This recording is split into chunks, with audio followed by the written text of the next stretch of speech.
ยัญชนะไทยมี44ตัวกอไก่อ่านว่ากอขอไข่อ่านว่าขอคอควาโทษขอขวดอ่านว่าขอคอควายอ่านว่าคอคอคนอ่านว่าคอคอละคังอ่านว่าคององูอ่านว่างอจอจานอ่านว่าจอมองหนังสือตัวเองค่ะไม่มองเพื่อนชอชิงอ่านว่าชอชอช้างอ่านว่าชอซอโซอ่านว่าซอชอเชออ่านว่าชอฟุกชี้ด้วยลูกชี้ด้วยลูกยอหญิงอ่านว่ายอ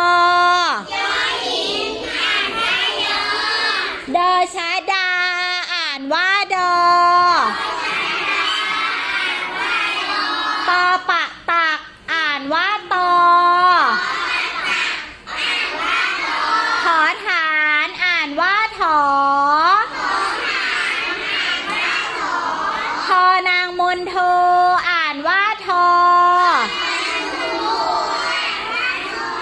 ทอผู้เฒ่าอ่านว่าทอ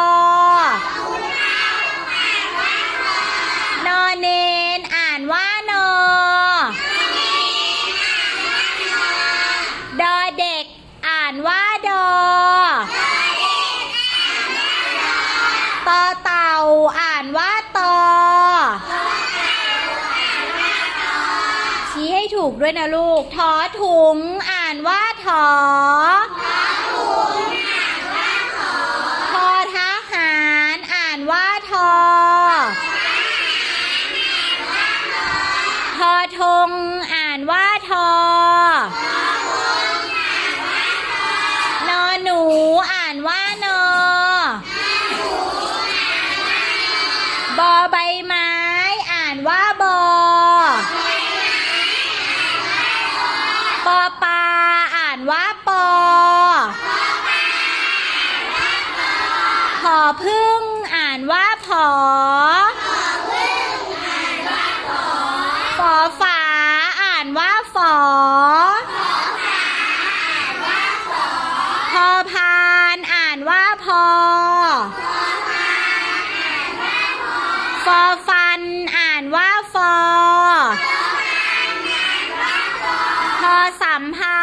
อ่านว่าพอมอม้าอ่านว่ามอกาโตนั่งตัวตรงๆลูกยอยักษ์อ่านว่ายอรอเรืออ่านว่ารอลอลิงอ่านว่าลอวอแหวนอ่านว่าวอสอศาลาอ่านว่าสออะตอมดูหนังสือด้วยนะคะสอฤาษีอ่านว่าสอสอเสืออ่านว่าสอ